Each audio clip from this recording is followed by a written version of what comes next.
Thank you.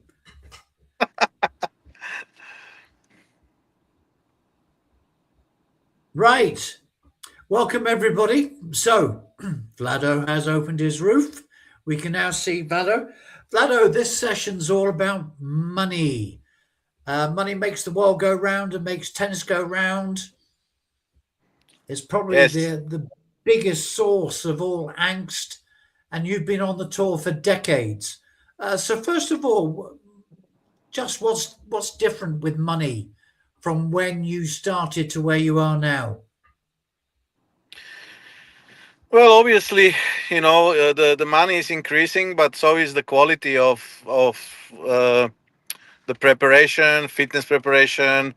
Uh, a lot of physios on the tour, a lot of psychologists on the tour.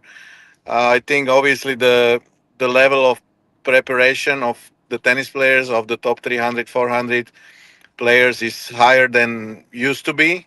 So players have also more expenses than before. I think in the past, players they were even traveling alone, even being in a top 100 in the world. So there is a slight increase in the prize money, but also the life is more expensive compared to 20, 30 years ago. So it's a struggle. Once you are out of top 50, top 100, you cannot really have a professional preparation, and you have to think of every cent penny to where you're gonna invest it. Okay, has the proportion of money doled out changed over 20, 30 years? Do the best get more compared to those outside the top 50, top 100, or is it about the same? Well, I think they get more. I also think that in the past, the top three, top five players, they were also having bigger um, sponsorships, because most of the money is coming from the sponsorships, not exactly from the prize money. The prize money difference is not that big. So this is a market issue, I think. The brands, they're choosing the top three, top five players, and they invest a lot of money because these players, they sell the products.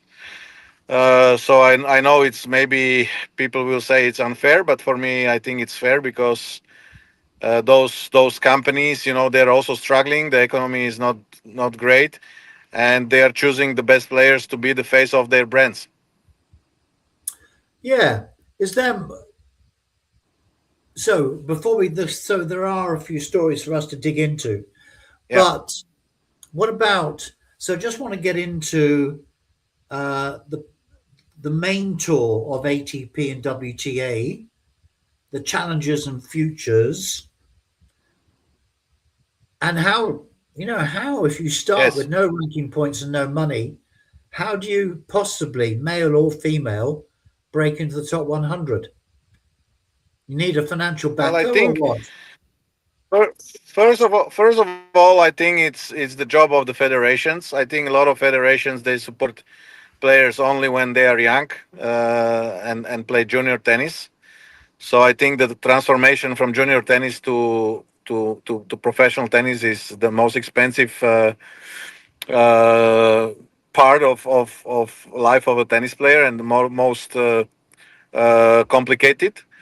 So and I think that federations are not doing great job in this matter.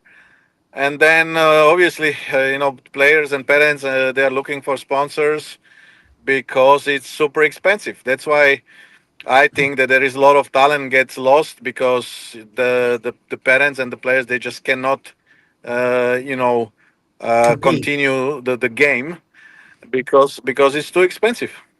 How much do you think it costs annually for a player to kind of make Well, it? I mean, you have to understand that it's an individual sport. So like, if you want to be really really well prepared, you need a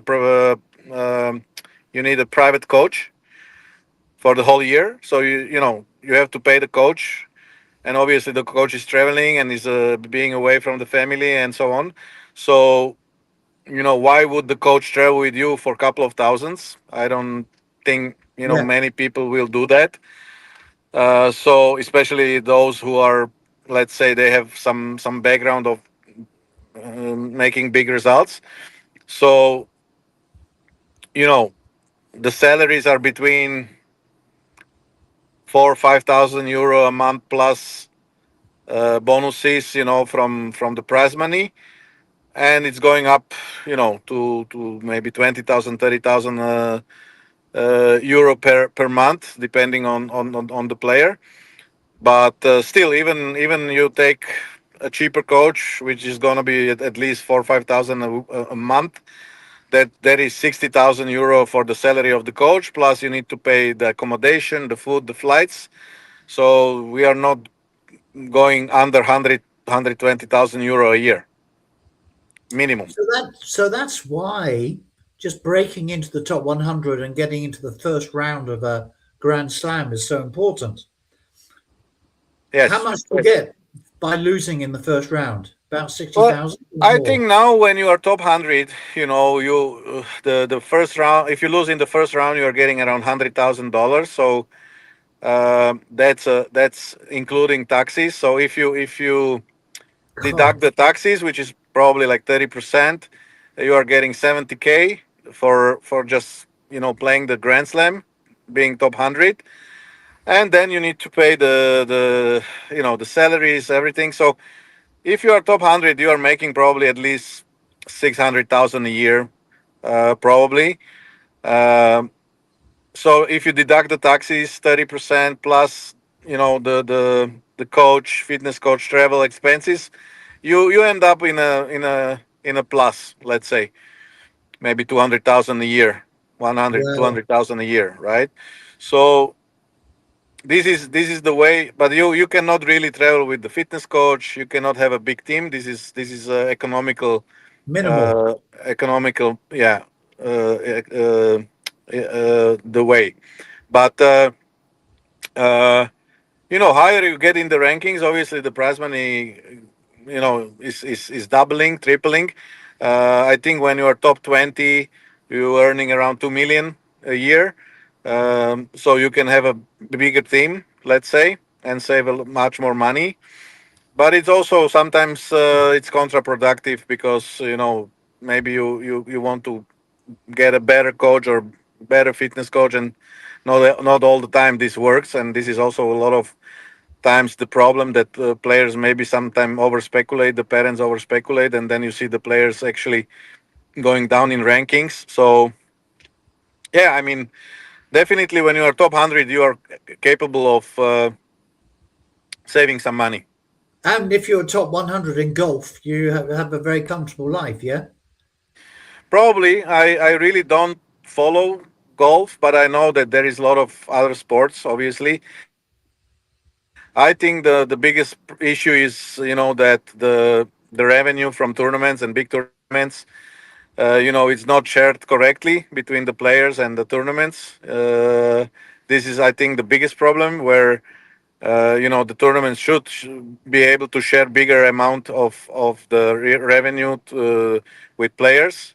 I am not sure why they are not willing to do that, because I think this way we are killing tennis. If you think about Grand Slams giving more percentage of revenue to the players, even you are ranked 250, you can make some money out of the Grand Slams, even you are playing qualifying.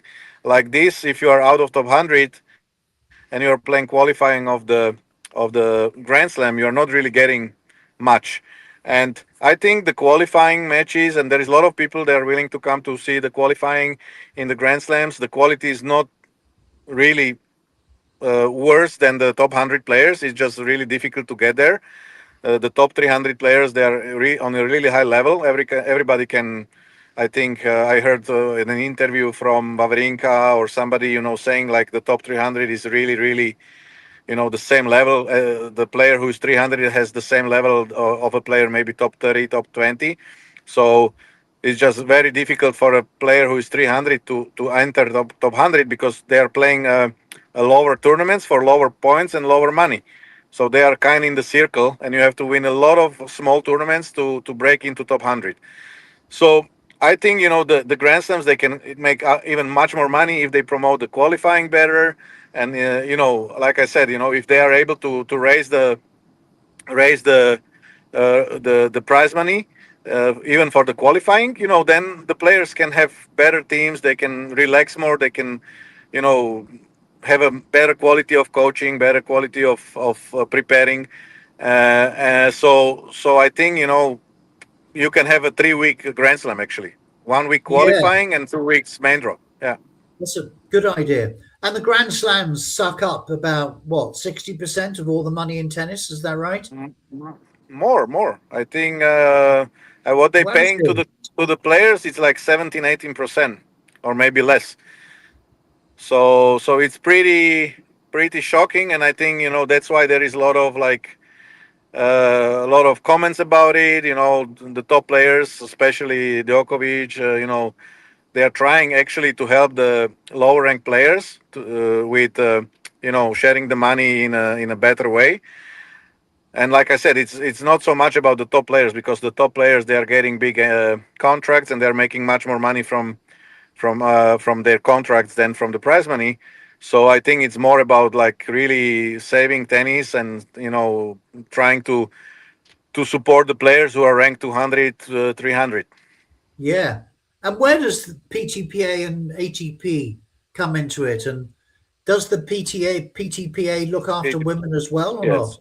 This is a good question, because PTPA was organized by Vasek Pospisil, and Novak Djokovic was supporting it, especially for this case, because a lot of players were not happy with the representation, because WTA and ATP, they are supposed to be the associations for women and The men trade tennis, but union. not every time the players were happy with the ATP and WTA representing the players, and actually, you know, uh, um I would say working for their benefits, kind of. There is a big. Uh, Pensions, benefits, coaches.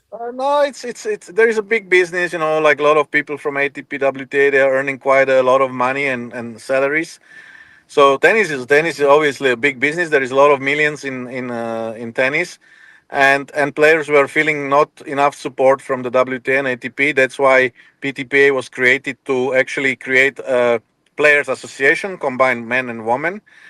And they were trying to push the ATP and WTA to share the money correctly, take care of the players correctly. Right now we had, I think, a big issue in in the tournament in the Middle East. There was a challenger, and players, they needed to leave the country, and the ATP, they offered them a private flight, but the one ticket was $5,000, which is impossible for challenger Wow. players to pay $5,000 per ticket. So that's when the PTPA made a statement, and they tried the top players to maybe contribute with the 1% of prize money from Indian Wells to help those players to get out of the country. So these are the things that the PTPA tried to help the players to kind of survive. If you are not top 100 or better, and they are trying to find ways how to maybe find cheaper tickets, cheaper hotels, help from psychologists, and so on. So this is really the PTP is created to really uh, support the players. They are ATP is more divided, because they also have to be on the side of the tournaments, then they have to be on the side of the players. So the PTPA is solely created to protect the players' needs. And I know there is a lot of conflict about it, because obviously, like I said, there is a lot of players which are not happy, especially the lower ranked players, and that's why I respect Djokovic. He was many years Yeah. supporting the PTPA, even it was not very popular for him. But I say always that like you have Billie Jean King, and many years ago, she was not happy about the situation in women tennis, and she made the women tennis better. So I think there is always a time when the best players, they need to support the lower ranked players, and it's not about them. It's about the future of the sport, because I don't think many people want to invest in tennis if it's impossible actually to live out of the sport. The what is the percentage of being, investing a lot of money, and then you are ranked 150, which is very good level of tennis, especially men, and you are not making anything. You are not able to live from the sport, and you give all your life to the sport. So I think if there is enough finance in the grand slams, in the bigger tournaments, I think the money should be shared, much better, so we can help the lower ranked players. Okay. Otherwise, at some stage, the best players, the Carlos, the Alcarazes and Sinners and Sabalencas, etc., will be of a lower quality. Will that is that possible? I didn't understand the question now. Sorry. Well, if there's less money going in to the lower echelons, how will the Exactly. Sabalencas and Exa- Alcarazes of the future come through? exactly. It's very amateur. I think tennis is the most amateur sport from all the sports. Regarding all these kind of things, regarding coaching, regarding the rules for coaching, management, and so on. So I understand it's very individual sport, but you are absolutely right. You're absolutely right. And these things, like I told you, there is a lot of talent is getting lost because this Yeah, kid just cannot continue. And I think it would be much better for tennis if we could be much more professional and share the money more correctly.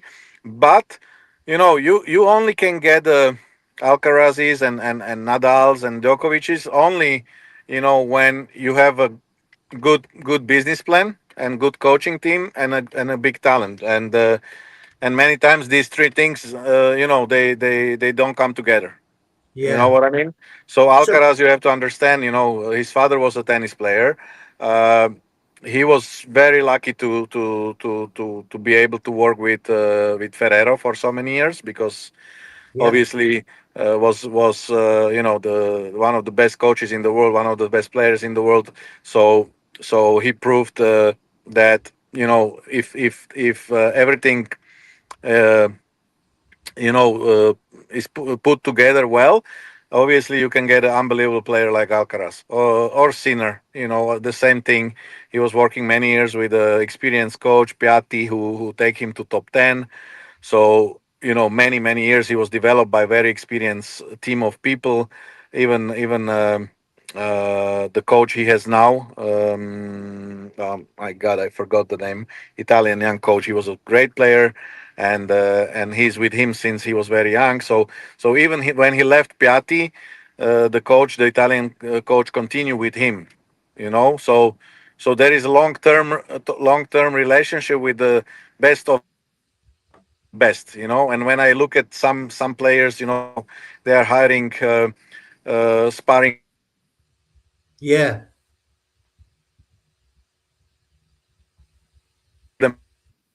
to make to spar with them, or make flight tickets or hotels. They're not really working with them to do that. And there is also a lot of people, they are not.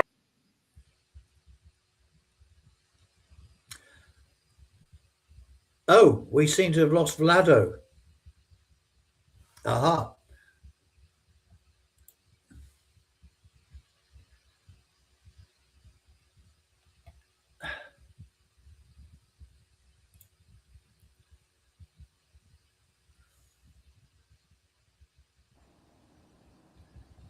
Vlado, you're back.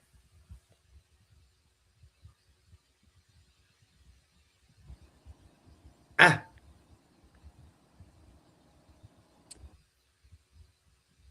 I can see you.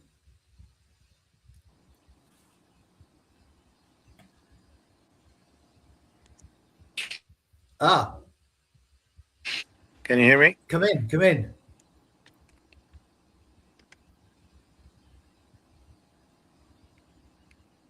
Hello. Hello, I can hear you. Vlado, you're back.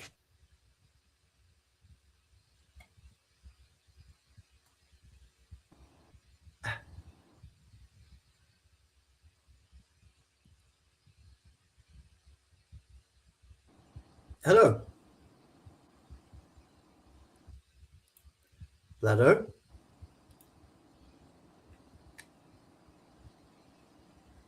I can see you Yes, and I sorry, can hear Mark. you. I got lost a little for a while. Okay, you're getting darker and I'm darker. back. You're darker and darker. You're just seeing Yes, yes. little spots on your face. So when you, as a coach, when you're planning the tour for one of your clients, your players, is it cost? Is it prize money? Yes. Is it tennis rankings? Is it quality? What influences the plan? So I can tell you, I tell you, honestly, I tell you, when I was younger, and I was very naive and energetic, and I was going all in, and with my players in the beginning of my coaching, I was taking players, from 200, 400 in the world, and I knew that these players have no money. And so what I did, I found sponsors for those players. Did you? In the beginning I was working for a very little amount of money. My salary was really low, and I made a deal with the players that once we get a sponsor, I get percentage from the sponsor, 20% or 10%, and then it was adding up to my salary, which was low. And then Yes. we agreed, once the player makes top 100, they were paying me between 7 to 10% of the prize money. So obviously, if I took a player to top 20 and she was making 2 million prize money, I was getting bonuses from that. But it was completely, I would say, my risk and my investment. I was a young coach, and I was ready to do that. But I must say that it was not the correct thing to do. I helped those players a lot, but then when they got into top 20, I got fired all the time. And when I was supposed to get a little bit better conditions, I had to start from zero. So after a while, I stopped doing this, and I said, okay, guys, you want the top coach? I have a history of taking players to top 100, top 20, many times. So now I'm not doing that anymore. I'm not saying that I'm not looking for sponsors, but I'm not starting with a low salary, and I'm not doing much of this. How would I say? Uh, mm, Kind of charity stuff, because Yeah. I was never rewarded in a correct way. I was never treated in a correct way. So Short I term think memory. sometimes more you give to the people, more they take. You know what I mean? They don't Yeah. appreciate things. So but anyway, Great saying. like I said, I try to help in every possible way. And like I said, every time I try to find sponsors if they need to find sponsors. But recently, I work a lot with the federation, and I work with the projects for the management companies because of my history. Okay. So we talked a lot about players. What about coaches? They get pensions and benefits and looked after. Nothing. Zero. Like I said, we are very professional sport. Uh, anybody can be a coach. This is a big problem. There is not really a strong structure and strong criteria to become a coach of a top player. That's number one. You see that there is a lot of competition between ATP and WTA associations, and obviously there is zero kind of thing for.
Okay, yeah, back.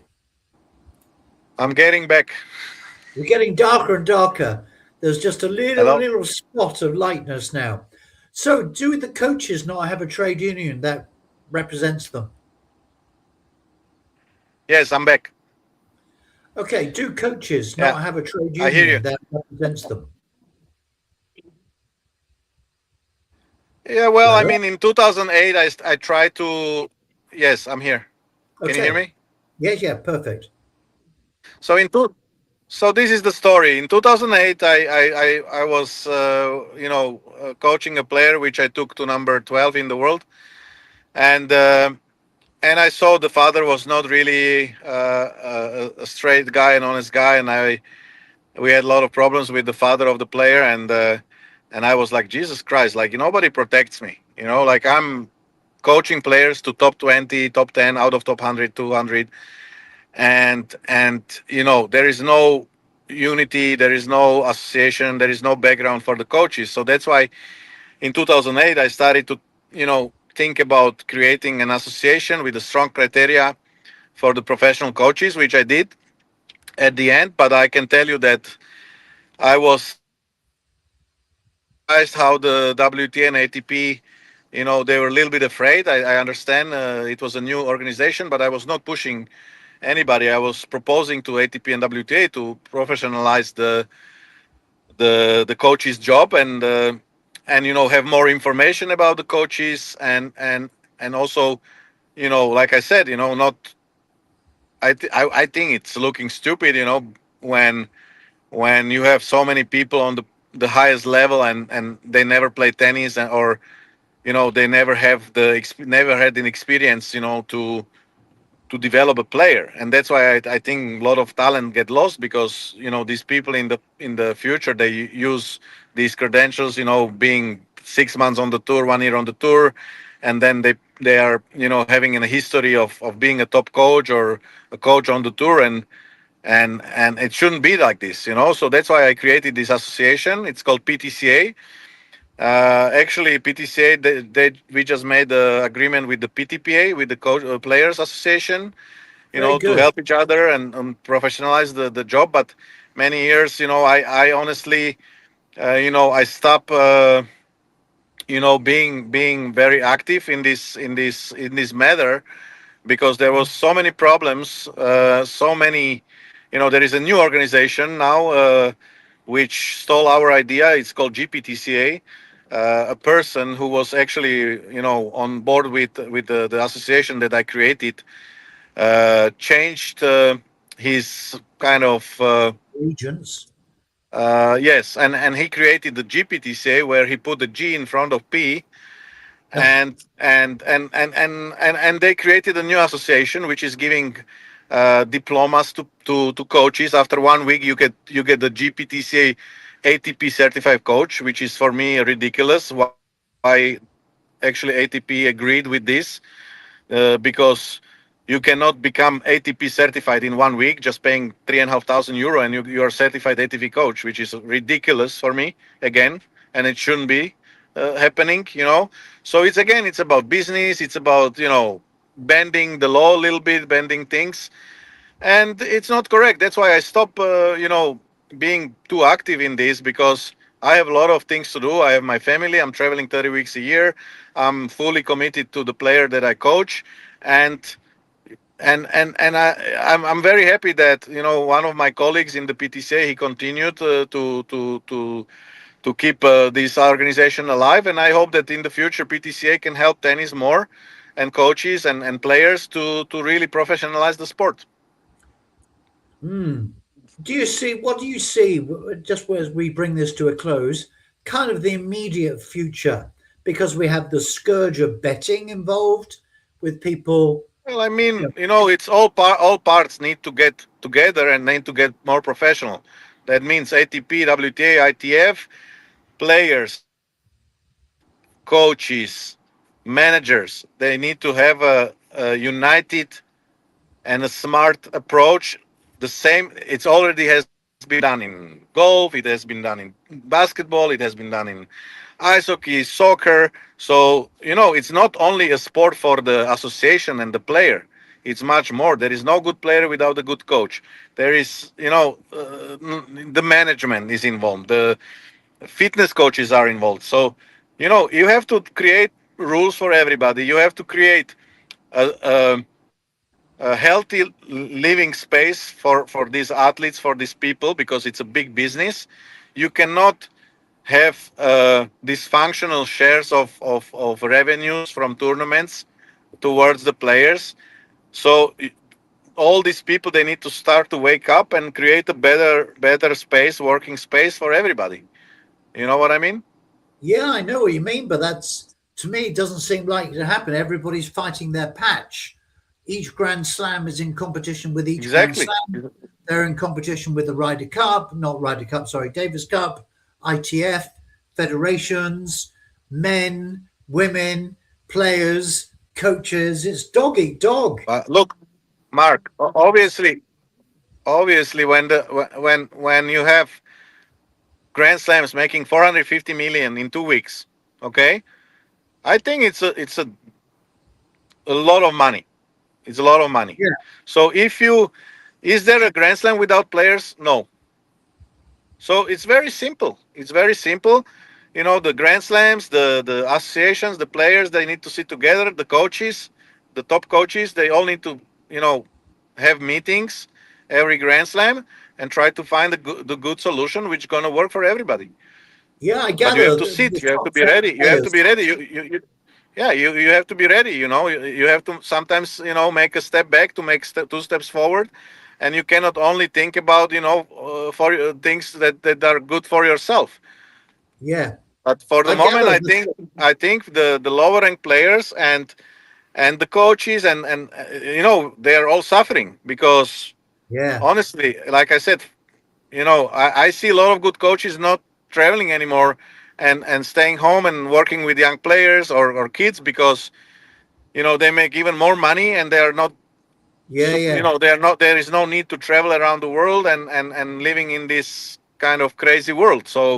yeah, So yeah, like I said, you are losing quality because the good coaches that are not willing to work on the tour anymore. I think you are losing a lot of talents because there is not enough money. Even you are ranked 200, 300, it's not sustainable for these players. So it's all about this. It's all about to find solution, and I think there is the solution is money, like we are talking about the whole time today.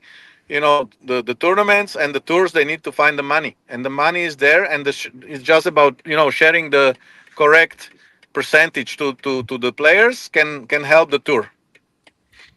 just to finish off, let's talk about betting. So even at the lower echelons, it appears, people are betting on not just results, but what happens during the match. And it's all on the players, and the players get nothing from it apart from abuse. What's your view? Yeah, yeah. Well, I mean, this is another problem because of the social media. The sponsors, the big companies, they are actually looking at your social media, how many followers you have. If you don't have enough followers, you don't get a good deal, stuff like this. So And that's why Rudicano, hasn't it? Rudicano is moving from Nike to On. Is that right? yes, yes, Because of yes, social media and followers? yes. So no, but I mean like about the betting people, harassing Yeah, players. So this is something which is in contradiction, because the companies then they want a lot of followers, but it's not good for the player because then they get abused on the social media, right? yeah. Uh, Regarding the contracts, of course, it's individual. Um you see Roger, he changed to Uniqlo because it's market, because it's money. I think with Raducanu is different because surely Nike invested a lot of money into her.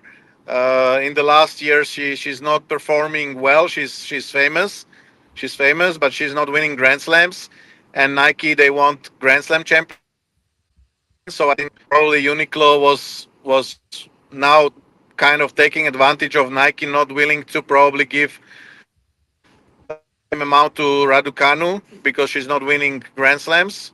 And they took the advantage, and obviously was good for Raducanu because she probably got more money from Uniqlo than from Nike. So this is just the market. It's games, they play, and every brand need the face. Every brand need the face. I think Uniqlo, they don't have a face on one side. So I think it was probably a good deal for everybody. Look, fascinating. We can spend, and we probably will. We'll come back and talk money, money, money. But for now, I think this is really good. And don't crash Okay. your car. Yeah, my wife is driving, so Okay, hopefully we come safe home. good. We'll come back and talk money later. Vlado, thank you for your insights Okay. from 30 years or more on the tour. Thanks, Mark. Thank you. All the best. Bye.